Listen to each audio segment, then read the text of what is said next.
Kaya inaanyayahan ko po kayong muli sa ika-2 trilyon peso March sa November 30, 2025 sa mga parokya, BECs, paaralan, youth ministries, mandated organizations, renewal movements, civil society organizations, business groups, educators, farmers, workers, inaanyayahan ko po kayong lahat na dumalo at makiisa dito sa ika-2 bahagi ng ating trilyon peso March ngayong November 30, kung saan lilikhain natin ang isang pambansang pahayag, mapayapa, makabayan at sama-samang panawagan para sa tapat na pamahalaan, wastong paggamit ng kaban ng bayan at isang bayang tunay na may takot sa Diyos at malasakit sa bansa.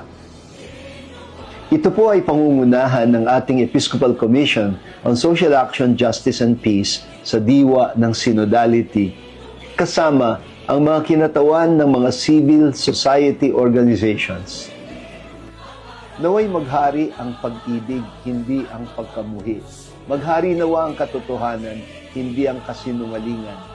Maghari nawa ang katarungan, hindi ang korupsyon. Maghari nawa ang liwanag, hindi ang kadiliman.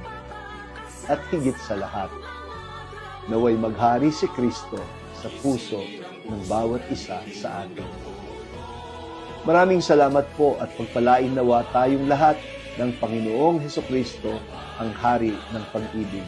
Ito po si Cardinal Ambo David, Obispo ng Caloocan at Presidente ng Catholic Bishops' Conference of the Philippines. Mabuhay ang sambayanang Pilipino!